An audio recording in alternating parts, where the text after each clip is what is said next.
ஒரு ஊரில் ஒருத்தர் இருந்தான். ஒரு நாள் காலையில் எழுந்திரிச்சான். ஒரு 10 ரூபாய் எடுத்து சட்டை பையில் வச்சுக்கிட்டான். கடை தெருவுக்கு புறப்பட்டான். காய்கறி வாங்குறதுக்காக அவன் போகிறான். காய்கறி சந்தைக்கு போய் சேர்ந்தான். கத்திரிக்காய் 1/4 கிலோ கொடுங்கன்னா கொடுத்தாங்க. காசு கொடுக்கறதுக்காக சட்டை பையில் கையை விட்டான். பணத்தை காணும். 10 ரூபாய் சட்டை பையில் வச்சுக்கிட்டு தான் வந்தான். அது இப்போ அங்கே இல்லை. வழியில் எங்கேயும் அது விழுந்துடுது போல் இருக்கு. அல்லது யாராவது திருடர்கள் தெரியாமல் அதை எடுத்துக்கிட்டு போட்டாங்களா என்னன்னு தெரியல. எப்படியோ 10 ரூபாய் அவன் இழந்துட்டான். கையில் காசு இல்லை. அதனால் கத்திரிக்காயை திருப்பி கொடுத்துட்டு கவலையோடு வீட்டுக்கு திரும்பி வந்தான். அதையே நினச்சிக்கிட்டு இருந்தான். அவனுக்கு துக்கம் அதிகமாக போச்சு. அழ ஆரம்பிச்சிட்டான். காய்கறிகள் வாங்கிட்டு வந்து ஆனந்தமாக சமைச்சு சாப்பிட்லாம்னு நினச்சோம். அது முடியாமல் போச்சேங்கிற கவலை அவனுக்கு. அதனால் அதை மறக்கவே முடியல. இது நடந்து கொஞ்ச நாள் ஆச்சு. அதே மனுஷன் இன்னொரு நாள் அதே மாதிரி புறப்பட்டான். பணத்தை எடுத்து பையில் வச்சுக்கிட்டான். காய்கறி சந்தையை நோக்கி போய்கிட்டு இருக்கிறான். இப்போ வழியில் ஒரு ஏழை பையனை பார்த்தான். தம்பி எங்கே போகிற அப்படின்னு கேட்டான். ஐயா பள்ளிக்கூடத்துக்கு போய்கிட்டு இருக்கிறேன் அவன். சரி அதுக்கே இவ்வளவு கவலையோடு போய்கிட்டுருக்கிற அப்படின்னு விசாரித்தான் அவன். ஐயா நான் ரொம்ப ஏழை, வீட்டில் வசதி இல்லை, பரீட்சைக்கு பணம் கட்டணும், இன்றைக்கி கடைசி நாள், என்ன செய்கிறதுன்னு தெரியலன்னா. இவன் பார்த்தான். தாங்கிட்ட இருக்கிற பணத்தை எடுத்து அந்த பையன்கிட்ட கொடுத்தான். இதை வச்சுக்கோ, உடனே பணத்தை கட்டு, நல்லா படி, பரீட்சை எழுது அப்படின்னு சொல்லிவிட்டு திரும்பி வந்துட்டான். வெறுங்கையோடு திரும்பி வந்தும் வீட்டில் கேட்குறாங்க எங்கே காய்கறின்னு வழக்கம் போல் கேட்டாங்க. இவன் நடந்ததை சொன்னான். இப்போ வீட்டில் இருந்தவங்க அவங்ககிட்ட ஒரு கேள்வி கேட்டாங்க. ஏங்க இதே மாதிரி முன்னாடி ஒரு தடவை காய்கறி வாங்க போய் வெறுங்கையோடு திரும்பி வந்தீங்க, இப்போவும் வெறுங்கையோடு தான் திரும்பி வந்திருக்கிறீங்க. ஆனால் முன்னாடி வந்தப்போ வருத்தமாக இருந்தீங்க, இப்போ உங்கள் முகத்தில் வருத்தம் தெரியலையே அப்படின்னு கேட்டிருக்கிறான். அதாவது வீட்டில் இருக்கிறவங்க கேட்டாங்களாம். இப்போ அந்த மனுஷன் யோசிக்க ஆரம்பித்தானான். இந்த 2 நிகழ்வுகளுக்கு என்ன வித்தியாசம்? போன தடவை அவன் பணத்தை இழந்தான், இந்த தடவை அவன் பணத்தை இழந்திருக்கிறான். போன தடவை யாரோ திருடிட்டு போயிட்டாங்க, இந்த தடவை அவனாவே ஒரு பையன் பேரில் இறக்கப்பட்டு எடுத்து கொடுத்துருக்குறான். அன்னைக்கு பணம் போயிட்டுதேன்னு வருத்தமாக இருந்தது, இன்றைக்கி பணம் போனாலும் மனசுக்கு மகிழ்ச்சியாக இருக்குது, நிறைவாக இருக்குது. கொஞ்சம் யோசிச்சு பாருங்கள். பணத்தை இழந்தது மகிழ்ச்சிக்கோ வருத்தத்துக்கோ காரணமாக இருக்க முடியாது. அப்படின்னா வேறு எது காரணம்? அன்றைக்கு பணத்தை இழந்துட்டேன்னு அழுதான், இன்றைக்கு பணத்தை இழந்தாலும் மகிழ்ச்சியாக இருக்கிறான். ஆகவே மகிழ்ச்சிக்கும் துக்கத்துக்கும் இழப்பு காரணம் அல்ல, இழப்பு பற்றிய நம்முடைய அறிவு தான் காரணம் அப்படிங்கிறது பெரியவர்களுடைய கருத்து. எந்த பொருளும் நமக்கு கவலையை உண்டு பண்ணுறதில்ல, அந்த பொருள் பேரில் நாம் வைக்கிற பற்று தான் கவலையை உண்டு பண்ணுது. பொருள்கள் நம்ம விட்டுட்டு போயிட்டா நாம் அழுதுகிட்டு இருக்கிறோம், நாமே அதுகளை விட்டுட்டு வந்துட்டா மகிழ்ச்சியாக இருக்கிறோம். இந்த உண்மையை புரிஞ்சுக்கிட்டு நம்முடைய வாழ்க்கையை நல்ல விதமாக அமைச்சிக்கணும். ஒரு ஆள் அழுதுகிட்டு இருந்தான். ஏன்டா அழுகுறேன்னு கேட்குறார் ஒருத்தர். இழக்கிறதுக்கு எதுவும் இல்லை அதனால் அழறேன்னா. என்னடா சொல்கிறேன்னார். கிட்ட வாங்க சொல்கிறேன்னா. இந்த மணி பர்ஸை வேற ஒருத்தன் பாக்கெட்லேருந்து திருடினேன், அப்புறம் தான் புரிஞ்சுது அவங்ககிட்ட இழக்கிறதுக்கு எதுவும் இல்லைங்கிறது. ஆமாங்க இது காலி பர்ஸு, அதனால் இப்போ அழுதுகிட்டு இருக்கிறேன், திருடியும் பிரயோஜனம் இல்லை அப்படின்னு சொல்லிவிட்டு அழுதானா. இப்பெல்லாம் நம்ம ஊரில் மாமியார் மருமகள் ஒருத்தர் நல்லா புரிஞ்சுக்கிட்டு நல்ல விதமாக தான் இருக்கிறாங்க பல இடத்துல. அதனால் நான் இப்போ சொல்ல போகிற கதையை கேட்டுவிட்டு இந்த காலத்தில் அவ்வளவு மோசமாக யார் சார் நடந்துக்கிறாங்க அப்படின்னு கேட்டு யாரும் சண்டைக்கு வரக்கூடாது. இன்னொரு உண்மையையும் சொல்லிவிடுறேன். அதாவது இந்த கதையை நமக்கு எழுதி அனுப்பி இருக்கிறதே கொஞ்ச நாளில் மருமகளாகவும் அதுக்கப்புறம் கொஞ்ச காலத்தில் மாமியாராகவும் ஆக போகிற ஒரு நேயர் தான். சரி இந்த கதைக்கு வருவோம். அதாவது ஒரு சின்ன குடும்பம், அந்த வீட்டில் மாமியார் ஆட்சி, அவங்க வச்சது தான் சட்டம். பிள்ளையாண்டான் எப்படின்னா அம்மா சொல்கிறதையும் கேட்டுக்குவான், மனைவி சொல்கிறதையும் கேட்டுக்குவான், நமக்கு என்னத்துக்கு வம்புங்கிற டைப்பு. மருமகள் பேரில் குறை கண்டுபிடிக்கிறதுலேயே அந்த மாமியாருக்கு ஒரு சுவாரஸ்யம். சின்ன சின்ன விஷயத்துலாம் குத்தம் கண்டுபிடிச்சிக்கிட்டே இருக்கிறாங்க. பொதுவாக எல்லாரும் எப்படின்னா ஏதாவது ஒரு காரணத்துக்காக சண்டை போட்டுக்கிட்டு இருப்பாங்க. அந்த அம்மா எப்படின்னா ஏதாவது ஒரு சண்டையை போடுறதுக்காக காரணத்தை தேடிக்கிட்டு இருப்பாங்க. அப்படி ஒரு மனசு. அந்த மருமக பொண்ணு பாவம் பயந்து பயந்து ஒவ்வொரு காரியமும் செஞ்சுக்கிட்டு வந்தது. இப்படியே பல வருஷம் ஓடி போட்டுது. அந்த மாமியாருக்கும் ரொம்ப வயசாகிட்டுது. இருந்தாலும் அந்த பழைய சுபாவம் மட்டும் மாறவே இல்லை. திடீர்னு ஒரு நாள் பக்கவாதம் வந்து அந்த அம்மாவுக்கு ஒரு பக்கம் கை கால் இழுத்துக்கிட்டுது. வாய் சுத்தமாக பேச முடியாமல் போயிட்டுது. சத்தம் மட்டும் வரும். ஒரு பக்கத்து கை காலை அசைக்க முடியும், பேசுகிறதெல்லாம் கையால் தான், அதாவது கை சைகையால். இப்படிப்பட்ட நிலைமையில் கூட அந்த பொண்ணு தண்ணியோ பாலோ இவங்க எதிரில் கொண்டாந்து வச்சா அதை வேணும்னே தட்டி விட்டுட்டு ஒம்பு வளர்க்குறது. அதுக்கப்புறம் அந்த பொண்ணு தரையை சுத்தப்படுத்தும்ல, அதை பார்த்து ரசிக்கிறது. இருந்தாலும் அந்த பொண்ணு இதையெல்லாம் பெருசுப்படுத்தாமல் ரொம்ப பொறுமையாக தான் இருந்தது. ஒரு நாள் வீட்டில் வச்சுருந்த பாலை பூனை குடிச்சிட்டு போயிட்டுது. வயசான காலத்தில் இந்த அம்மா பால் இல்லாமல் கஷ்டப்படுவாங்களே அப்படின்னு நினச்சி பக்கத்து வீட்டில் போய் கொஞ்சம் பால் வாங்கிட்டு வந்து காய்ச்சி மாமியார் முன்னாடி கொண்டாந்து வச்சுது அந்த பொண்ணு. வழக்கம் போல் அந்த அம்மா பாலை தட்டி விட்டுட்டாங்க. இதை அந்த மருமக பொண்ணு கவனிச்சுட்டுது. இவ்வளவு நாள் பொறுமையாக இருந்த இந்த மருமகளுக்கு இன்னைக்கு இதை பார்த்து தான் அசாத்திய கோபம் வந்துட்டுது.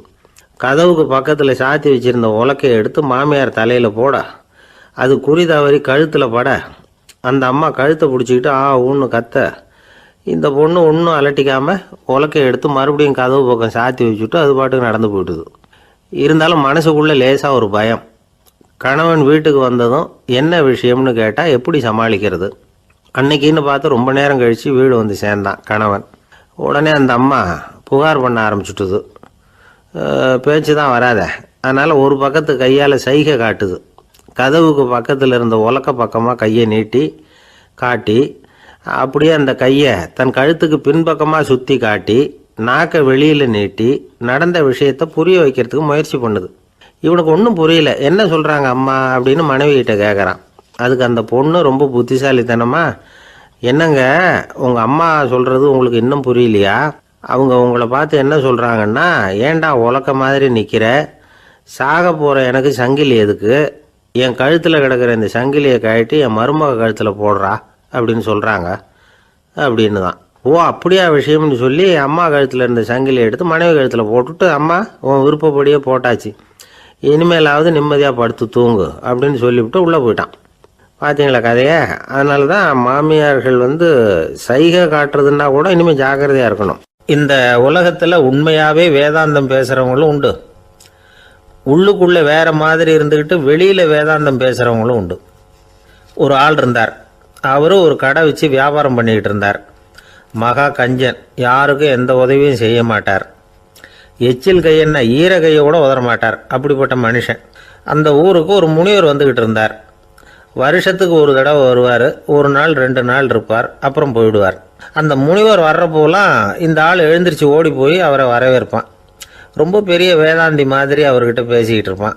காயமே இது பொய், வெறும் காற்றடைத்த பையும்மா, தர்மம் தலைகாக்கும்மா, பணம் என்ன சார் பணம், இன்னைக்கு ஒருத்தன் கையில் இருக்கும், நாளைக்கு ஒருத்தன் கையில் இருக்கும், எல்லாம் மாயம், எனக்கு தான் இன்னமும் இந்த சம்சார பந்தத்திலிருந்து விடுபடுறதுக்கு நேரம் வரலேம்மா.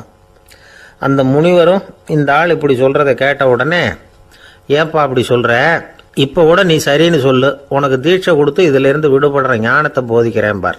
உடனே அந்த ஆள் என்ன சொல்லுவான் தெரியுமா? ஐயோ சாமி, இப்போ அது எப்படிங்க முடியும், பிள்ளைங்கள்லாம் சின்ன சிறுசுங்க, அதுகளுக்கெல்லாம் ஒரு கல்யாணம் காட்சின்னு செஞ்சு கடமையை முடிச்சுட்டா நீங்கள் சொல்கிறபடி செஞ்சு விடலாம்மா. சரி, இன்னும் முனிவர் போயிடுவார். அடுத்த வருஷம் வருவார். இவன் வழக்கம் போல் வேதாந்தம் பேசுவான். சரி தீட்சை கொடுக்குறேன் வா அம்பார். பேரம்பேத்தியை பார்க்கணும், கோர்ட்டில் கேஸ் ஒன்று இருக்குது, அது முடியணும் அப்படின்னு தயங்க ஆரம்பிச்சிருவான். எல்லாம் சொல்லுவான், ஆனால் குடிக்கிறதுக்கு தண்ணி கூட கொடுக்க மாட்டான். ரொம்ப வருஷம் கழித்து மறுபடியும் ஒரு நாள் அந்த ஊருக்கு முனிவர் வந்தார்.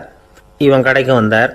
அப்புறம் அங்கே கல்லாவில் நம்ம ஆள் இல்லை, அவன் புள்ள தான் உட்காந்துருக்கிறான். அப்பாவை போலவே பிள்ளையும் எழுந்திரிச்சு ஓடியாந்து முனிவரை வரவேற்றான். அப்பா எங்கன்னு விசாரித்தார் முனிவர். ஐயோ அதை ஏன் கேட்குறீங்க சாமி, உங்ககிட்ட தீட்சை வாங்கி இந்த சம்சார பந்தத்திலேருந்து விடுதலை பெறணும்னு சொல்லிக்கிட்டே இருப்பார், அது நிறைவேறாமலே போய் சேர்ந்துட்டார். போன மாதம் ஒரு நாள் திடீர்னு நெஞ்சு வலிக்குதுன்னார், அவ்வளோதான் போட்டுன்னு போயிட்டார் அப்படின்னு புலம்புனான் பையன். இதை கேட்டதும் முனிவர் சிரிச்சாரான். அவன் எங்கடா போவான், உன் அப்பா எங்கேயும் போகல, இதோ வாழை ஆட்டிக்கிட்டு உன் காலடியிலே இருந்துகிட்டு இருக்கான் பார் அப்படின்னு சொல்லி அங்கே நின்றுக்கிட்டு இருந்த ஒரு நாயை சுட்டி காட்டினாரான். என்ன சாமி சொல்கிறீங்க அப்படின்னு ஆச்சரியமாக கேட்டிருக்கான் பையன். உடனே முனிவர் அந்த நாயோட தலையில் ஒரு தட்டு தட்டி பேசுகிறா அப்படின்னாரான். உடனே அந்த நாய் வேதாந்தம் பேச ஆரம்பிச்சுட்டு தான். காயமே இது போய் வெறும் காற்றடைத்த பை அப்படின்னு தான். முனிவர் சொன்னார், அடே இப்போவும் ஒன்றும் கெட்டு போகல, நீ விரும்புனா சொல்லு, உனக்கு தீட்சை கொடுத்து என் பின்னாடியே அழைச்சிட்டு போயிடுறேன், அங்கே அழைச்சிட்டு போய் உனக்கு ஞானத்தை போதிக்கிறேன், வர்றியா அப்படின்னு கேட்டிருக்கார். உடனே அந்த நாய் சொல்லிச்சான், ஐயோ அதை ஏன் கேட்குறீங்க சாமி, நான் உண்ணாமல் தின்னாமல் ஏராளமான சொத்து சேர்த்து வச்சுட்டேன், என் பிள்ளைங்க அதோட பெருமை தெரியாமல் ராத்திரி நேரம்லாம் கதவை திறந்து போட்டுட்டு தூங்கிடுவாங்க, அதனால் இப்படி நாயாக பிறந்து ராத்திரி பகலாக சுற்றி சுற்றி காவல் காத்துக்கிட்டு கிடக்கிறேன், இப்போ எப்படி சாமி வர முடியும் அப்படின்னு கேட்டுதான். அறியாமையிலேயே சுகம் கண்டு இப்படி இருக்கிற ஆளுங்களுக்கு எப்படி விடுதலை கிடைக்கும், எப்போ விடுதலை கிடைக்கும் அப்படின்னு கேட்குறார் தசாவதானி, திருக்குறள் பேர் ராமையா.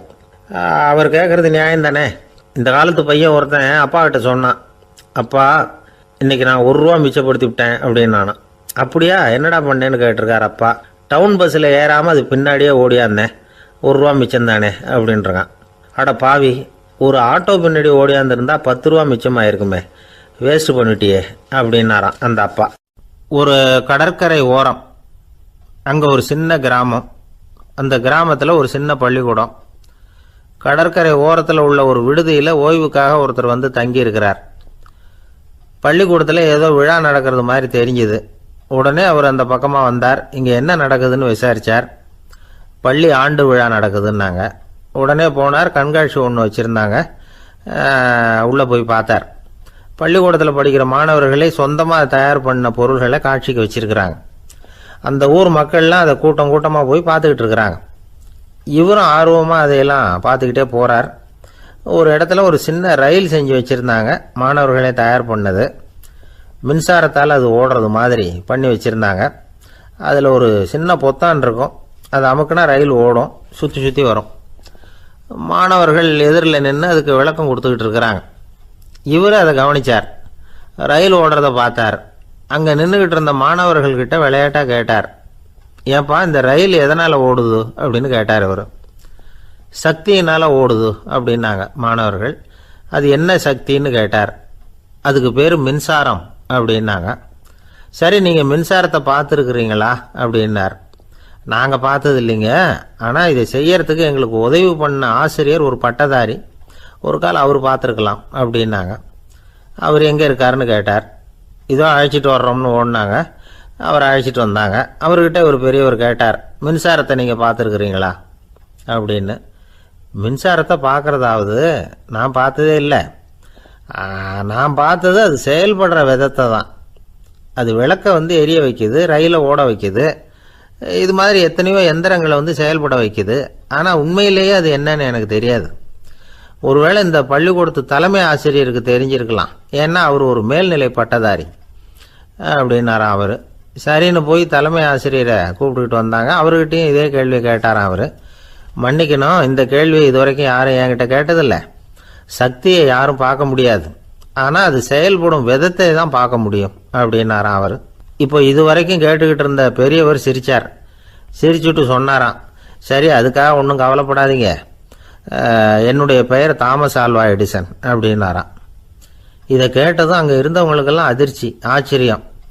என்னது, நீங்கள் தானா எடிசன்? நீங்கள் எவ்வளவு மின்சார கருவிகளை உண்டாக்கி இருக்கிறீங்க, நீங்களா இந்த கேள்வியை கேட்டது அப்படின்னாங்களாம். ஆமாம், நான் தான் கேட்குறேன், ஏன்னா நானே மின்சாரத்தை பார்த்தது கிடையாது அப்படின்னாராம் அவர். அன்புங்கிறது இப்படிப்பட்டது தாங்கிறார் ஓஷோ. அன்புங்கிறது நம்ம உடற்கூறு அமைப்பில் இல்லை, அது நம்ம உடம்புல உள்ள சுத்த சக்தியின் வெளிப்பாடு. அதை உணரத்தான் முடியுமே தவிர பார்க்க முடியாது. அன்பே உன்னை வந்து நான் என் இருதயத்தில் வச்சிருக்கிறேன் அப்படின்னுலாம் சொல்லுவான். இதெல்லாம் சும்மா. இது வந்து டாக்டர்கள் சொல்கிற இருதயம் கிடையாது. அது வந்து ரத்தத்தை தள்ளுகிற ஒரு கருவி, அவ்வளவுதான். ஞானிகள் சொல்லுகிற இதயம் வேற, அது கண்ணுக்கு புலப்படாத ஒரு சக்தி. என்னுடைய இதயம் ரொம்ப விசாலமானது சார் அப்படின்னார் ஒருத்தர். அப்படிங்களான்னு ரொம்ப மரியாதையா, ஆமாங்க டாக்டர் அப்படி தான் சொல்கிறார், கொஞ்சம் வீங்கி போய் பெருசாக இருக்குதான் அப்படின்னார். ஒரே ஒரு ஊரில் ஒரு அம்மா இருந்தாங்க. அந்த அம்மாவுக்கு ஒரே ஒரு பிள்ளையாண்டான். அவனுக்கு ரொம்ப அக்கறையோடு கல்யாணம் பண்ணி வச்சாங்க. கல்யாணம் முடிஞ்சதும் மருமக பொண்ணு வீட்டுக்கு வந்து சேர்ந்தது. அப்பாடா என் கடமை முடிஞ்சுது, இனிமேல் அக்கடான்னு எங்கேயாவது ஒரு மூலையில் படுத்து கிடக்கலாம் அப்படின்னு நினச்சாங்க அந்த அம்மா. ஆனால் நினைக்கிறபடி எங்கே நடக்குது? அதுக்கப்புறம் தான் பிரச்சனையே ஆரம்பமாச்சு. மருமகள் குணம் சரியில்லை, ஒரு மாதிரி. அந்த பொண்ணு வீட்டுக்கு வந்ததுமே முதல் வேலையாக மாமியாரை பார்த்து, அதுதான் நான் வந்துட்டேன்ல, இனிமேல் உங்களுக்கு என்ன வேலைங்க, புறப்பட வேண்டியது தானே, காசி ராமேஸ்வரம்னு எங்கேயாவது போங்கோ அப்படின்னுட்டு தான். மாமியார் பார்த்தாங்க, கொஞ்சம் யோசனை பண்ணாங்க. இந்த பாருமா, நீ இப்படி சொல்கிறதுக்கு முன்னாடியே வீட்டை விட்டு புறப்படணுங்கிற முடிவுக்கு நான் வந்துட்டேன். வீட்டை மட்டும் இல்லை, இந்த உலகத்தை விட்டே கூட போகிறதுக்கு தயாராக இருக்கிறேன். ஆனால் ஒரே ஒரு விஷயத்துக்காக என் உயிரை கையில் பிடிச்சிக்கிட்டு இருக்கிறேன் அப்படின்னாங்களாம். என்ன விஷயம்னு கேட்டது இந்த மருமக பொண்ணு. வேற ஒன்றும் இல்லை, என் பிள்ளைக்கு கல்யாணம் பண்ணி வச்சுட்டேன். ஒரு பேர புள்ள பிறந்து அதை என் கண்ணால் பார்த்துட்டேன்னா நான் எங்கே வேணும்னாலும் போகிறதுக்கு தயாராக இருக்கிறேன் அப்படின்னாங்களாம் அந்த மாமியார். மாமியார் இப்படி சொல்கிறதுலேயும் நியாயம் இருக்கிறதாக பட்டுது அந்த பொண்ணுக்கு. சரி அப்படியே இருந்து பார்த்துட்டு போகலாம் அப்படின்னு அனுமதி கொடுத்தது. கொஞ்ச காலத்தில் ஒரு பேரன் பிறந்தான். அந்த அம்மாவும் பேரனை கண்ணால் பார்த்துட்டாங்க. சரி, பேரனை பார்த்தாச்சுல்ல, இனிமேல் புறப்பட வேண்டியது தானே அப்படின்னது மருமக பொண்ணு. மாமியார் பார்த்தாங்க. நீ சொல்கிறது சரிதாம்மா, அதில் ஒன்றும் தப்பு இல்லை. என்னோட பேரன் உங்களை அம்மா அப்பான்னு கூப்பிடுறத என் காது குளிர கேட்டுட்டு போயிடுறேனே அப்படின்னாங்களாம். சரி, அந்த ஆசையை நிறைவேறட்டும் அப்படின்னு காத்துக்கிட்டு இருந்தாங்க. பேரன் வளர்ந்தான், நடந்தான், பள்ளிக்கூடம் போனால், பெரியவனானான். மருமக பொண்ணு மறுபடியும் மாமியாரை விரட்ட ஆரம்பிச்சுட்டுது, இன்னும் புறப்படலையான்னு. இதை பாருமா, இது வரைக்கும் இருந்துட்டேன். பேரனோட கல்யாணத்தையும் கண்ணால் பார்த்தா தான் இந்த கட்டை வேகும் போல் இருக்குது அப்படின்னு சொல்லி ஒரு மாதிரியாக பேச ஆரம்பித்தாங்க. இதுவும் நியாயமான ஆசையாக தான் படுது அப்படின்னு அது யோசிச்சிருக்கு அந்த பொண்ணு. சரின்னு அதுக்கும் ஒத்துக்கிட்டது. உடனே பேரனுடைய கல்யாணமும் முடிஞ்சது ஒரு வழியாக. இனிமேல் ஒரு நொடி கூட இங்கே இருக்கக்கூடாது, புறப்படுங்க அப்படின்னு மாமியாரை விரட்டிச்சான் அந்த பொண்ணு.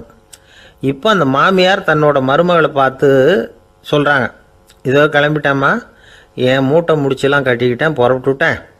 அப்படியே நீயும் உன் துணிமணிகளை மூட்டை கட்டிக்கிட்டு கிளம்பிடும், என்னோட சேர்ந்து 2 பேருமா சேர்ந்து போயிடலாம் அப்படின்னாங்களாம்.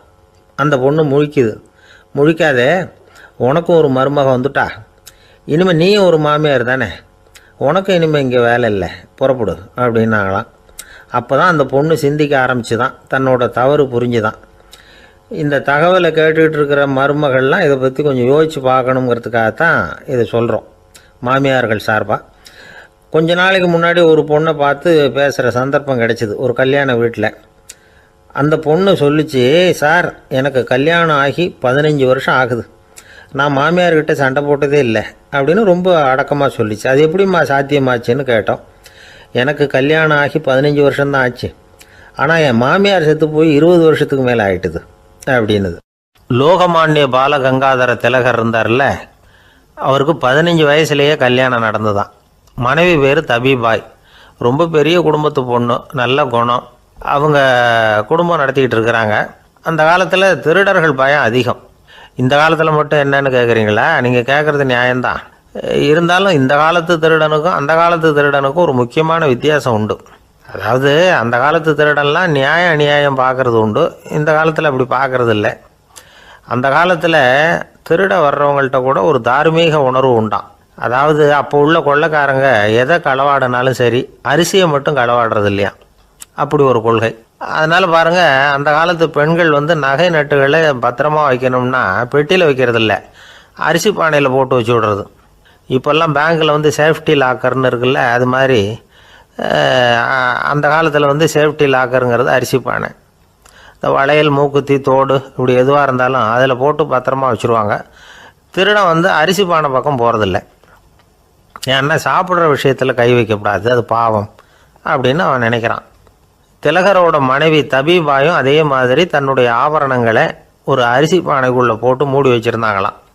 இப்படி இருந்தப்போ ஒரு நாள் ஒரு பிச்சைக்கார பொண்ணு வீடு வீடாக பிச்சை கேட்டுக்கிட்டே வந்திருக்குது. திலகர் வீட்டுக்கும் தர்மம் போடுங்க தாயே அப்படின்னு தான் அந்த பொண்ணு. அந்த அம்மா தபிபாய் காதில் இது விழுந்திருக்கு.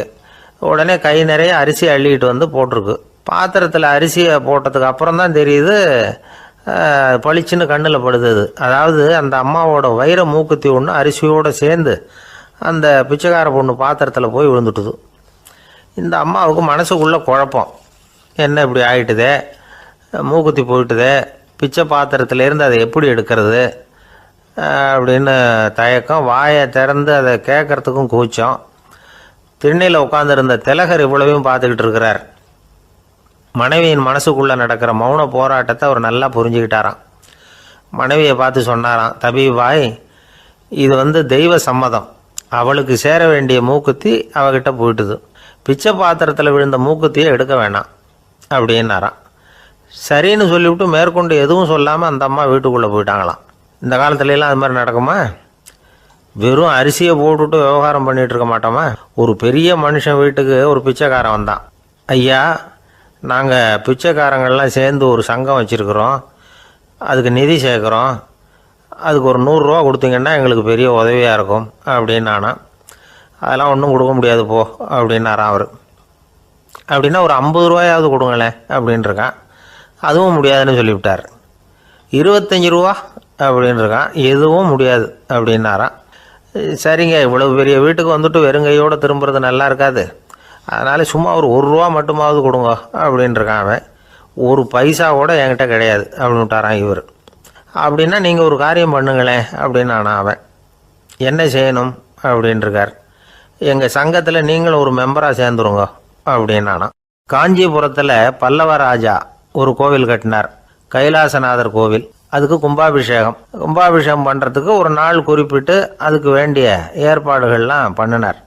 முதல் காரியமாக கடவுளை வேண்டிக்கிட்டார், நீங்கள் இந்த கும்பாபிஷேகத்துக்கு நேரில் வந்து கலந்துக்கணும்னார். கடவுள் அந்த ராஜா கனவுல வந்தார். நீ கும்பாபிஷேகம் வச்சிருக்கிற அதே நாளில் அதே நேரத்தில் எனக்கு இன்னொரு ஊரில் ஒரு கும்பாபிஷேகம் இருக்குது, அதுக்கு போக வேண்டியிருக்கு.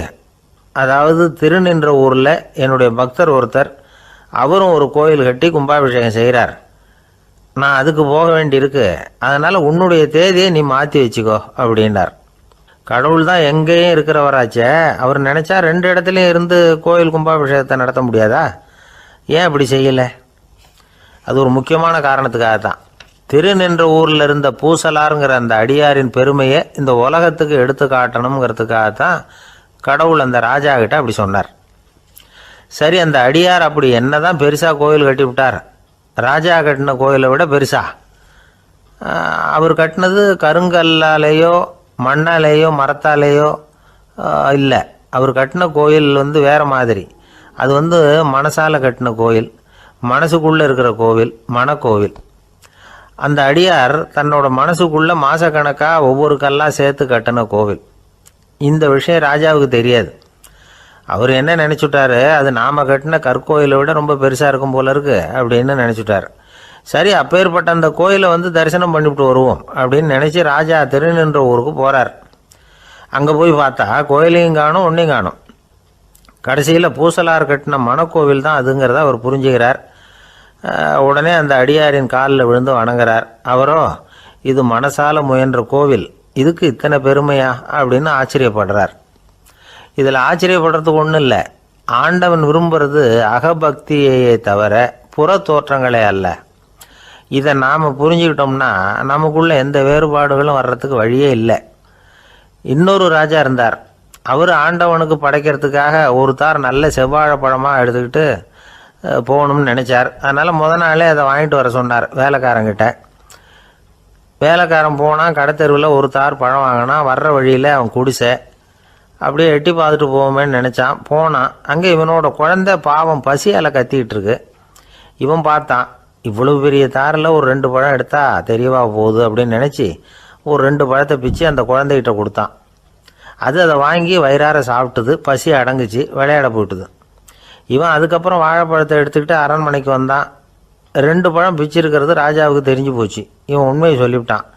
உடனே ராஜா, கடவுளுக்கு படைக்க வேண்டிய பொருளை குழந்தை எச்சில் பண்ண விட்டுருக்கியே அப்படின்னு சொல்லி அவனை கட்டி வச்சு சாட்டையால் அடித்தார் பாவம்.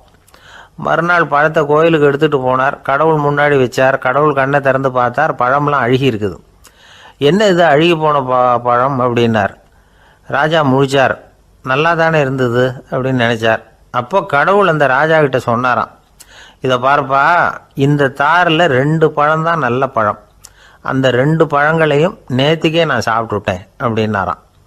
அப்போ தான் ராஜாவுக்கு புரிஞ்சுது, ஏழை குழந்தையின் பசியை தீர்க்கறதுக்காக உதவுன அந்த 2 பழம்தான் இறைவன் சாப்பிட்ட பழம்னு.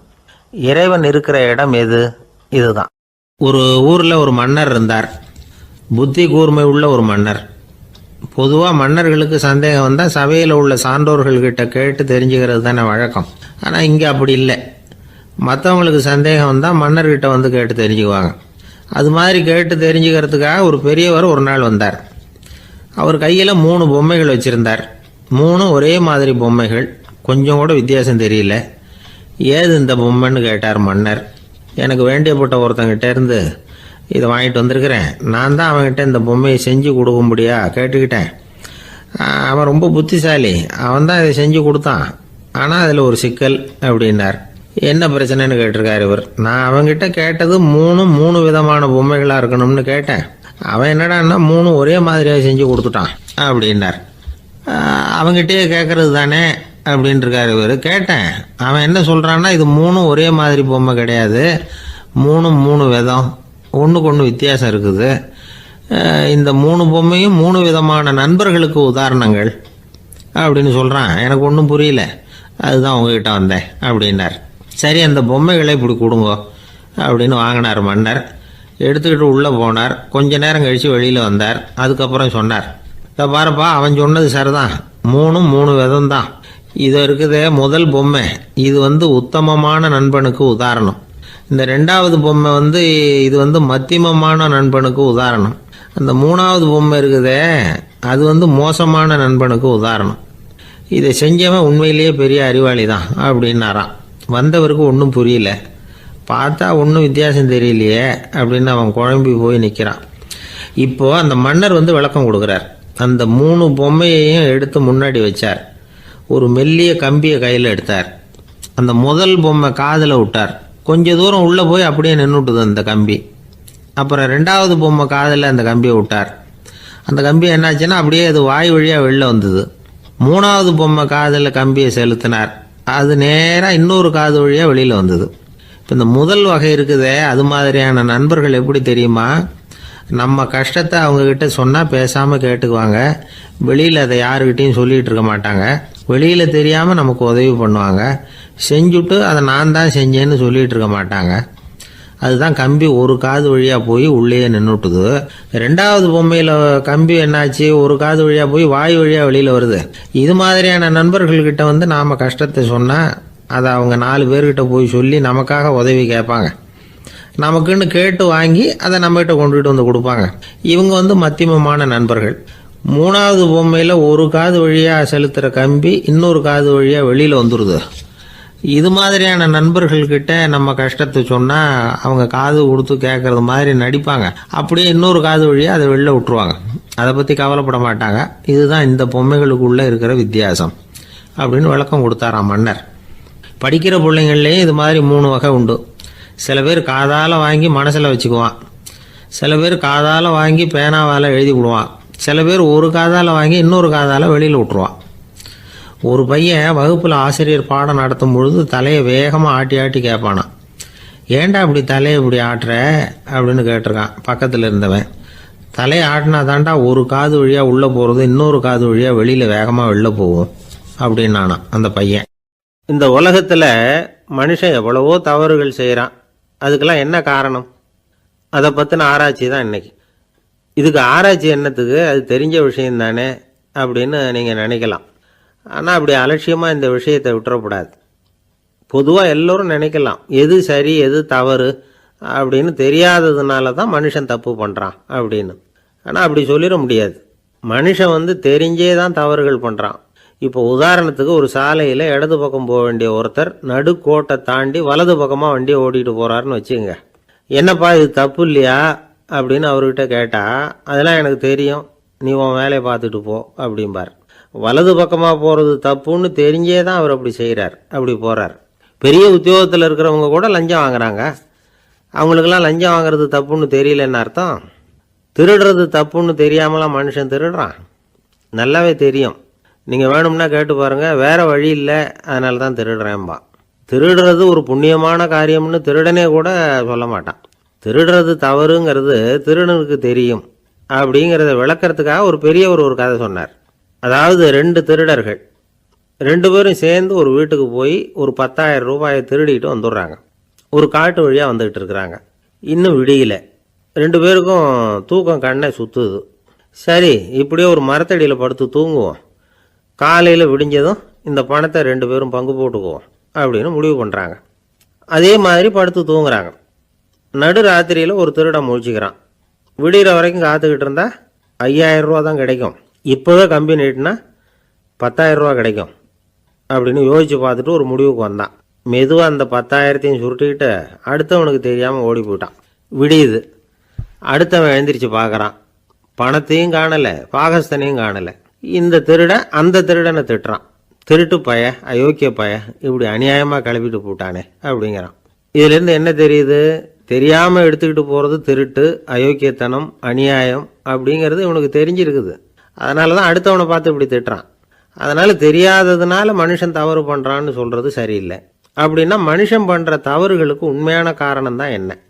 இதே சந்தேகம் அர்ஜுனனுக்கும் வந்துதான். அதனால தான் அவன் வந்து பகவானை பார்த்து கேட்குறான், மனுஷன் வந்து தன் விருப்பத்துக்கு விரோதமாக ஏதோ ஒரு சக்தியினால பலாத்காரமாக இழுக்கப்பட்டது மாதிரி பாவம் பண்ணுறானே, அந்த சக்தி என்ன அப்படின்னு கேட்குறான். இதுக்கு பகவான் பதில் சொல்கிறார், காமமும் குரோதமும் தான் அந்த சக்திகள், அதாவது ஆசையும் சினமும். இது ரெண்டும் உன்னுடைய எதிரிகள் அப்படிங்கிறத புரிஞ்சுக்கோ அப்படிங்கிறார். இன்னமும் நுணுக்கமாக பார்த்தா காமத்தினுடைய மறு உருவங்கள் தான் குரோதமும் லோபமும். ஆசை நிறைவேறலைன்னா குரோதம், அதாவது கோபம். ஆசை நிறைவேறிட்டதுன்னா லோபம், அதாவது பேராசை. பாவத்தை கண்ட்ரோல் பண்ணணும்னா அதுக்கு மெயின் சுவிட்ச் எது அப்படிங்கிறது இப்போ தான் தெரியுது. அதுக்கு மனுஷன் தெரிஞ்சே தான் தவறு பண்ணுறான் அப்படின்னு பேசிக்கிட்டோமே. அதுக்கு ஒரு உதாரணம், ஒரு ஆள் ஹோட்டலில் சாப்பிட போனான், சாப்பிட்டு முடித்தான், எழுந்திரிச்சு வந்து முதலாளிகிட்ட பில்லை கொடுத்தான், காசை கொடுக்கல. முதலாளி பணம் கொடுன்னு கேட்டார். இவன் என்கிட்ட பணம் இல்லைன்னா. முதலாளி கொஞ்சம் கூட அலட்டிக்கல, உள்ளே இருந்து ஒரு ஆளை கூப்பிட்டார். இவனை கூப்பிட்டுக்கிட்டு போய் இட்லி மாவு ஆட்ட சொல்லுன்னார். இவனும் கவலைப்படாமல் உள்ளே போயிட்டான். அப்போது அழைச்சிட்டு போகிற ஆள் கேட்குறான், ஏன் சார் சாப்பிட்றதுக்கு முன்னாடி காசு இல்லைங்கிறது உங்களுக்கு தெரியாதா அப்படின்னு கேட்குறான். தெரியும், காசு இல்லைங்கிறதும் தெரியும், காசு இல்லாமல் சாப்பிட்டா மாவாட்டணுங்கிறதும் தெரியும் அப்படின்னா அந்த ஆள். அப்படின்னா நீங்கள் உங்கள் வீட்லேயே சாப்பிட்ருக்கலாமே அப்படின்னு கேட்குறான் அவன். அதுக்கு இவர் சொல்கிறாரு, அது எப்படி, அங்கே சாப்பிட்டாலும் நான் இதே வேலையை தானே செய்ய வேண்டியிருக்கும் அப்படின்னாராம். ஒரு ஊரில் ஒரு பெரிய செல்வந்தர் இருந்தார். பணத்துக்கு பஞ்சம் இல்லை. அதனால் இந்த உலகத்தில் முடியாத காரியம் எதுவும் இல்லைன்னு நினச்சார். பணம் இருந்தாலே அந்த நினப்பு தானாக வந்துடும். அதனால் இவரும் அப்படி நினச்சதில் ஒன்றும் தப்பு இல்லை.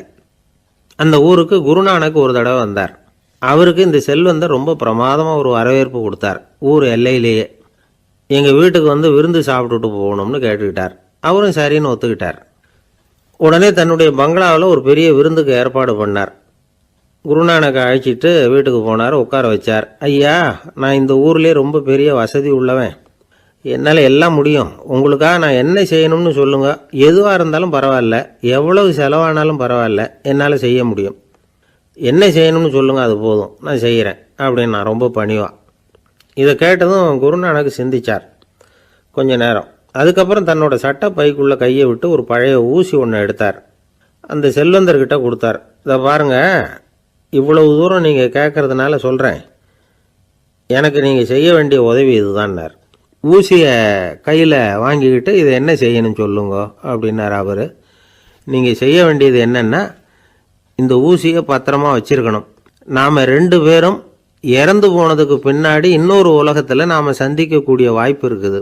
அப்போ இந்த ஊசியை என்கிட்ட கொண்டாந்து கொடுக்கணும்.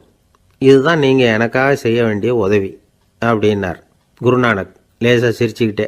இதை கேட்ட உடனே இந்த பெரியவர் முழிக்க ஆரம்பிச்சிட்டார். அது எப்படிங்க, நான் சாகிறப்ப எப்படி இந்த ஊசியை எடுத்துக்கிட்டு இன்னொரு உலகத்துக்கு வர முடியும்னார். ஊசி மாதிரி ஒரு சின்ன பொருளை கூட இந்த உலகத்தை விட்டு நாம் போகிறப்ப எடுத்துகிட்டு போக முடியாதுங்கிறப்போ உங்களோட செல்வத்தையெல்லாம் எப்படி அங்கே எடுத்துகிட்டு வர போகிறீங்க அப்படின்னு கேட்டார் குருநானக். அதுக்கப்புறம் தான் அந்த பெரியவர் யோசிக்க ஆரம்பித்தாராம். குருநானக் சொல்கிறார், இதை பாருங்கள், நாம் செய்கிற நல்லது கெட்டது தான் கடைசி வரைக்கும் நம்ம கூட இருக்கும். அடுத்தவங்க நல்லா இருக்கணுங்கிறதுக்காக பொருளை செலவு செய்யணும், அப்படி செய்யலைன்னா எந்த பிரயோஜனமும் இல்லை அப்படின்னார். அதுக்கப்புறம் தான் அந்த செல்வந்தரின் அறிவு கண் திறந்து தான். உடனே குருநானக்கை வணங்கினார். ஐயா, என்கிட்ட இருந்த ஆணவம் போயிட்டுது, இனிமேல் என்கிட்ட இருக்கிற செல்வத்தை நல்ல வழியில் செலவழிப்பேன் அப்படின்னாராம். நம்மக்கிட்ட இருக்கிற பணம் எப்பவும் நம்ம கூடவே வந்துக்கிட்டு இருக்காதுங்கிறதுக்கு இது ஒரு உதாரணம். அதுக்காக நாம் பணம் சேர்க்கறத பற்றி கவலைப்பட வேண்டியதில்லை, பேசாமல் படுத்து தூங்கிக்கிட்டு இருந்தால் போதும் அப்படின்னு இதுக்கு அர்த்தம் பண்ணிக்கக்கூடாது. முறையான வழியில் பணம் சேர்க்கணும், அதை முறையான வழியில் செலவு பண்ணணும். அதனால் ஏற்படக்கூடிய மன நிறைவு இருக்குது பாருங்கள், அது அனுபவித்தவங்களுக்கு தான் தெரியும். சொர்க்கத்துக்கு போகிறவங்க இங்கேருந்து பணத்தை எடுத்துகிட்டு போக முடியாது, ஆனால் நம்ம செல்வத்தை இங்கே மற்றவங்களுக்கு பயன்பட செய்து அதனால் ஏற்படுற புண்ணியம் இருக்குது பாருங்கள், அதை எடுத்துகிட்டு போக முடியுமா. இதுதான் ஆன்மீகவாதிகள்லாம் சொல்கிற கருத்து. ஜான் நியூட்டன் ஒருத்தர், அவர் சொன்னார், நான் எப்போவாவது சொர்க்கத்துக்கு போய் சேர்ந்தேன்னா அங்கே 3 அதிசயங்களை பார்ப்பேன்னார். என்னன்னு கேட்டாங்க.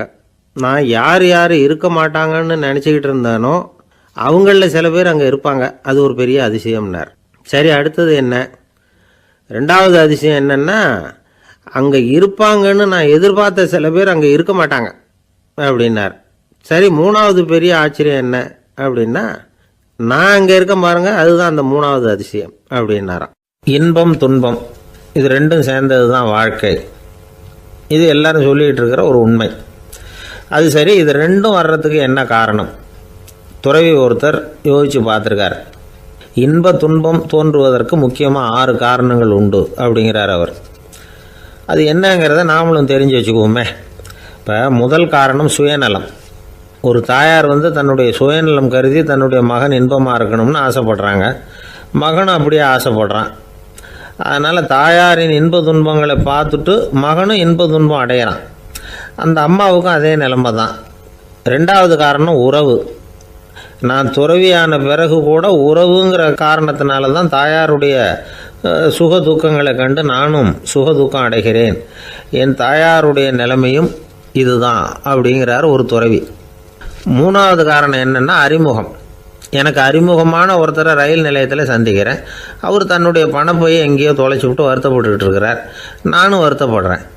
அந்த சமயத்தில் யாரோ ஒருத்தர் இதுதானே அவங்க பணப்பை அப்படின்னு சொல்லி கொண்டாந்து நீட்டுறார். பணப்பையை தொலைச்சவர் சந்தோஷப்படுறார், நானும் சந்தோஷப்படுறேன். இது அந்த துறவி சொல்கிற அனுபவம். 4வது காரணம் என்னென்னா கருணை. எனக்கு முன்னே தெரியாத ஒருத்தனை யாரோ ஒருத்தன் அடித்து காயப்படுத்தி போடுறான். கருணை காரணமாக நான் அதுக்காக துக்கப்படுறேன். 5வது காரணம் எதையும் நம்புறது. ஒரு பசுமாட்டை ஒரு முரணை அடிச்சுக்கிட்டு இருக்கிறான் அப்படின்னு ஒருத்தர் நம்மகிட்ட சொல்கிறாருன்னு வைங்க, உடனே நான் துக்கப்படுறேன்.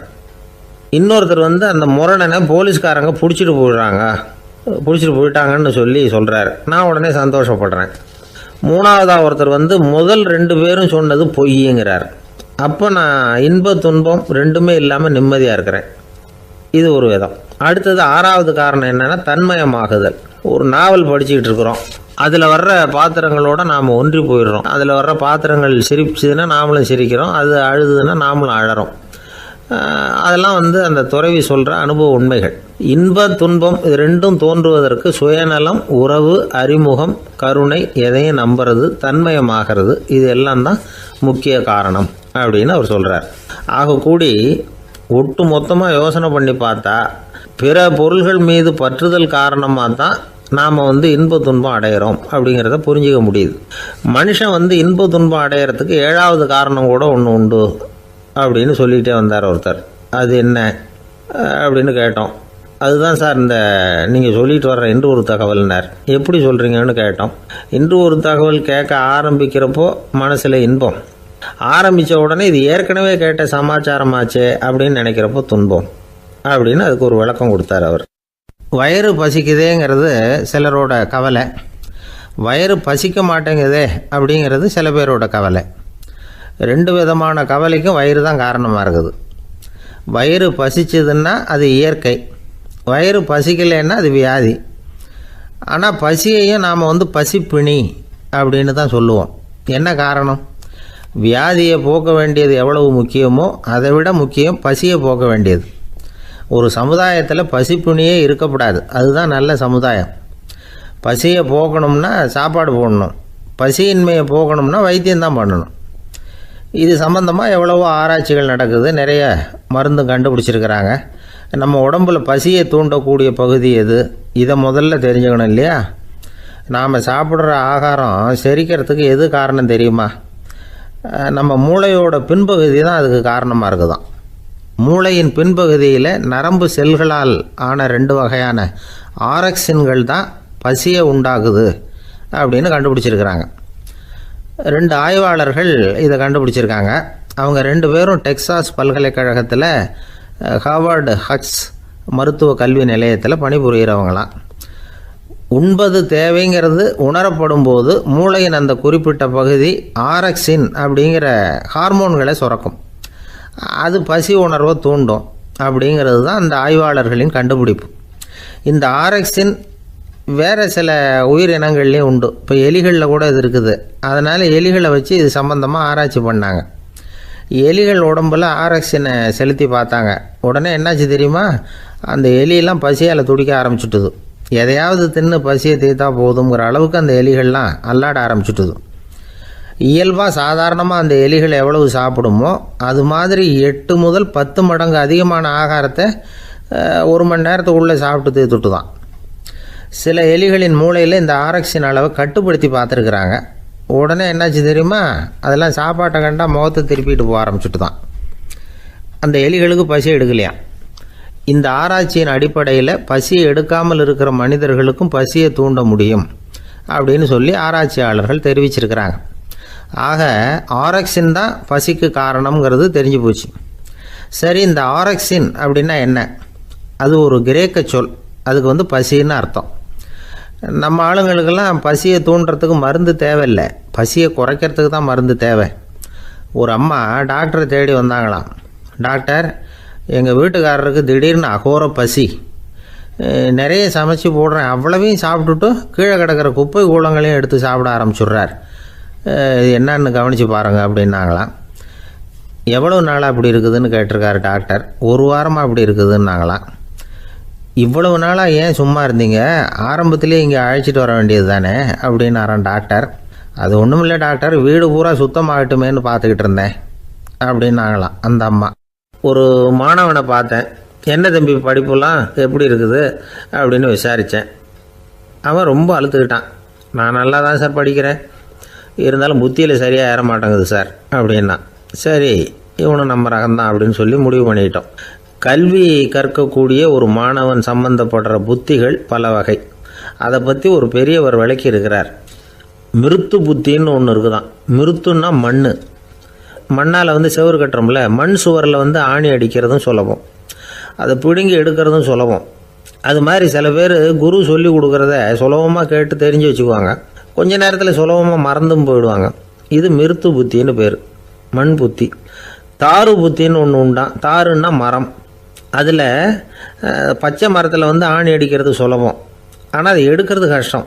அது மாதிரி ஆசிரியர்கிட்டேருந்து கேட்டதை கவனமாக மனசில் பதிய வச்சுக்கிட்டு அதை மறக்காமல் இருக்கிறது தாரு புத்தி. பட்டை மரமாக இருந்தால் அதில் ஆணி அடிக்கிறதும் கஷ்டம், அடிக்கிற ஆணியும் சீக்கிரம் நழுவிடும். அது மாதிரி கேட்குற விஷயம் மனசில் பதியறதும் கஷ்டம், அப்படியே பதிஞ்சாலும் அது நீடிச்சு இருக்கிறதும் கஷ்டம், கொஞ்ச காலத்தில் மறந்துடும்.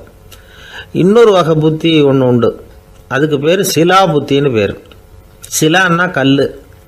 ஒரு கருங்கல்லில் 4 துளையை போட்டு ஒரு துளையில் உளியை வச்சு அடித்தா மற்ற துளை வழியாகவும் பிளந்து கல் 2 ஆகிடும்.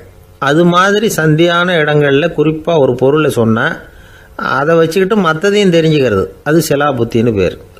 வேணு புத்தின்னா என்ன தெரியுமா? வேணுன்னா மூங்கில் கணுவில் ஒரு பக்கம் உளியை வச்சு அடித்தா 2 பக்கமும் பிளந்துடும்.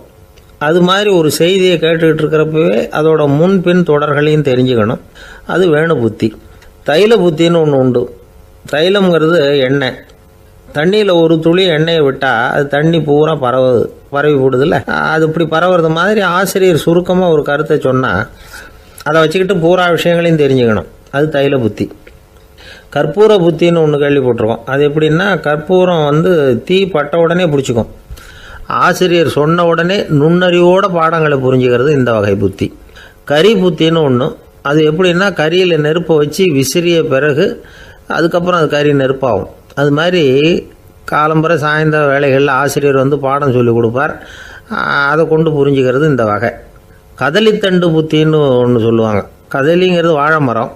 வாழைத்தண்டில் தீ வைக்கிறது எவ்வளவு சிரமமோ அவ்வளவு சிரமத்தோடு கல்வி கற்கிறது கதலித்தண்டு புத்தி. இதை தவிர இன்னும் சில வகையான மாணவர்களை கூட அடையாளம் காட்டுறாங்க.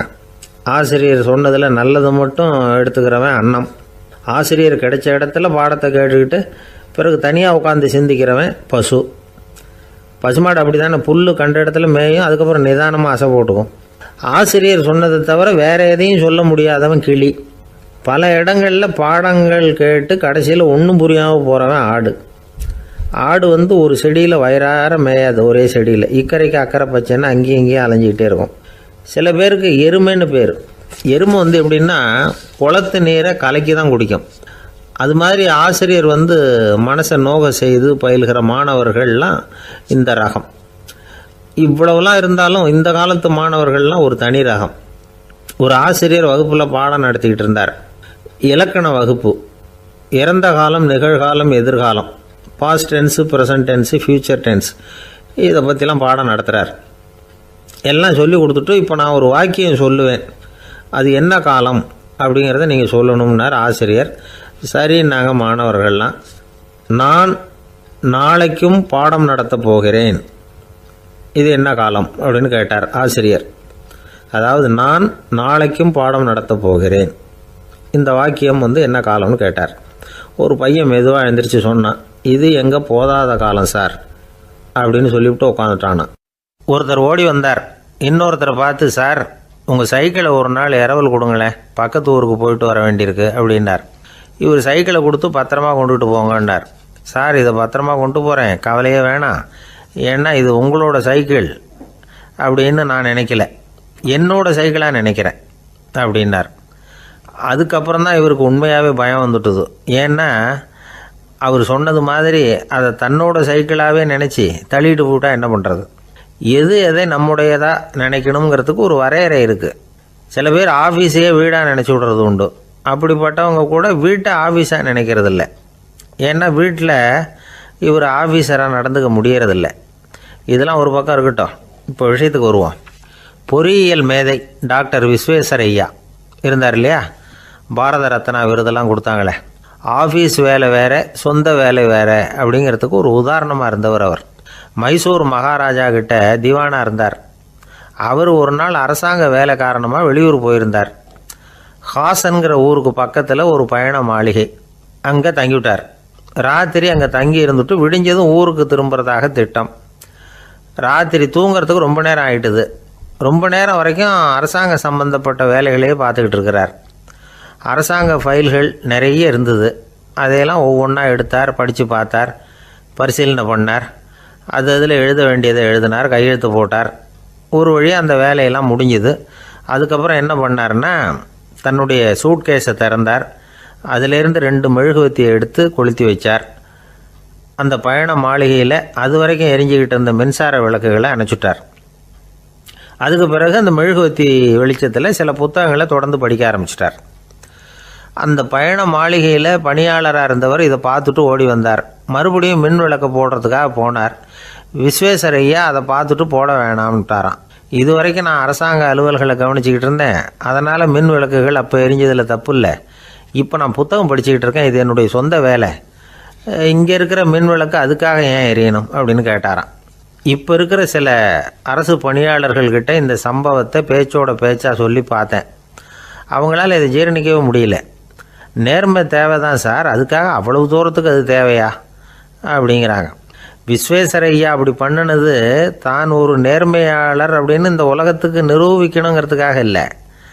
தான் அப்படி நடந்து காட்டினா தன்னை சுற்றி இருக்கிறவங்களும் அதை கேள்விப்படுறவங்களும் முடிஞ்ச அளவுக்கு பொது வாழ்க்கையில், அரசு பணியில் நேர்மையை கடைபிடிக்க முயற்சி பண்ணலாமே அப்படிங்கிறதுக்காகத்தான். இப்போவும் சில பேர் இருக்கிறாங்க, இவங்க ஆஃபீஸ் வேறு வீடு வேறேன்னு நினைக்கிறதில்ல, அவ்வளோ உரிமை. ஒருத்தர் அப்படி தான், அவருக்கு அவசரமாக 5000 ரூபா தேவைப்பட்டது. ஆஃபீஸு பணத்தை எடுத்துக்கிட்டார். அந்த நேரம் பார்த்து ஆடிட் வந்துட்டுது, ஆப்பிட்டுக்கிட்டார். விசாரணை நடக்குது. அவர் சொல்கிறார், சார் நான் நேரம் காலம் பார்க்காம ஆஃபீஸில் வேலை செய்வேன், ஏன்னா அதை என்னோடய ஆஃபீஸாக நினைக்கிறேன்.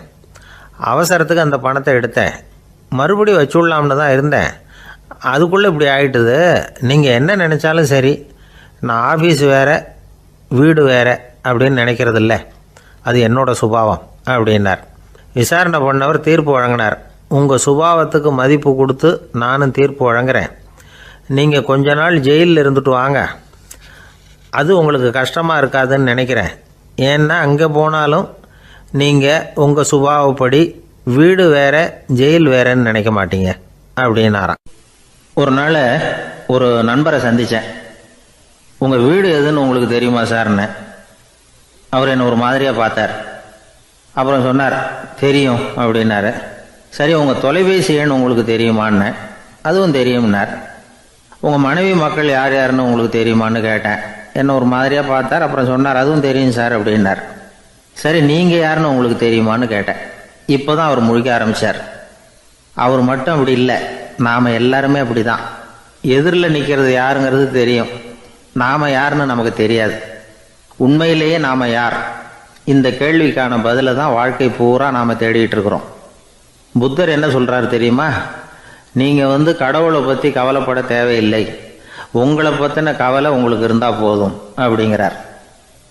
நான் யார், எனக்கு ஏன் இந்த கவலை அப்படின்னு உங்களை நீங்களே கேட்டுக்குங்க அப்படிங்கிறார். நாம் ஏன் கடவுளை படைத்தோம்? அது ஒரு நழுவல் முயற்சியாம். அதாவது தன்னிடமிருந்து தானே தப்பிக்கிற ஒரு முயற்சியாம்.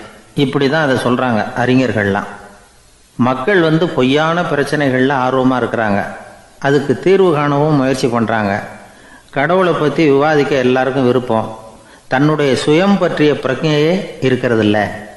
ஆகக்கூடிய விஷயம் என்னென்னா, கடவுள் சமாளிப்புக்கு பயன்படுத்தப்படுகிறார். மனவியல் என்ன சொல்லுது தெரியுமா? கடவுள், சொர்க்கம், மறுபிறவி இதை பற்றிலாம் பேச ஆரம்பிக்கிறவங்க யார் தெரியுமா? போருக்கு போகிறவன், துன்பத்தில் சிக்கி கஷ்டப்படுறவன், நோய் படுக்கையில் விழுந்தவன், இவங்க தான். நாம் அனுபவத்திலே பார்க்குறோமே இதையெல்லாம். கடவுளை துணைக்கு கூப்பிடுறவங்க யாருன்னு கவனித்து பாருங்கள். பரீட்சை எழுத போகிறவன், வேலை தேடி அலையிறவன், பண நெருக்கடியில் இருக்கிறவன், விபத்தில் சிக்கிக்கிட்டவன், இவங்கெல்லாம் தான். தேர்வில் வெற்றி பெற்றதும் அவரை துணைக்கு கூப்பிடுறதில்ல, வேலை கிடைச்சதும் அவர் துணை தேவைப்படுறதில்ல. ஏன் இப்படி? கொஞ்சம் யோசனை பண்ணி பாருங்கள். துன்பம் வருகிற போது அந்த துன்பத்தை தவிர்க்க வேண்டிய நிலையில் அதிலிருந்து நழுவி போகிறதுக்காக பிரார்த்தனை தேவைப்படுது. எல்லாம் நல்லபடியாக நடக்கிறப்போ பிரார்த்தனை செய்யறதில்ல. புத்தருடைய வழி என்ன தெரியுமா? அந்த வழியில் கடவுளும் கிடையாது, பிரார்த்தனையும் கிடையாது. புத்தர் செய்தது இதைத்தான். அதாவது கடவுள்கிட்ட இருந்து மனிதனையும், மனிதன்கிட்ட இருந்து கடவுளையும் அவர் விடுவித்தார். புத்த மதம் என்ன சொல்லுது தெரியுமா? கடவுள் பிரச்சனை அல்ல, மனிதன்தான் உண்மையான பிரச்சனை அப்படின்னு சொல்லுது. உங்களை நீங்கள் நல்லா தெரிஞ்சுக்கிட்டா போதும், நீங்களே கடவுள் ஆயிடுவீங்க அப்படிங்கிறது தான் புத்த மதம். அதனால் நமக்கு தேவை உள்முக பயணம். நான் யார் அப்படிங்கிற கேள்வியோட உள்ளே போகணும். அங்கே போனால் தான் தெரியும் நான் அப்படின்னு அங்கே யாருமே இல்லைங்கிறது. இதெல்லாம் புத்தர் சொல்லுகிற ஒரு தத்துவம். தத்துவம்னு சொன்னாவே நமக்கெல்லாம் அதை புரிஞ்சுக்கிறது கஷ்டம்தான். நம்ம பொறுத்த வரைக்கும் தத்துவங்கிறதுல 2 வகை உண்டு. ஒன்று தத்துவம், இன்னொன்று மகா தத்துவம். தத்துவம்னா என்ன தெரியுமா? கேட்குறவங்களுக்கு புரியக்கூடாது, அதுதான் தத்துவம்.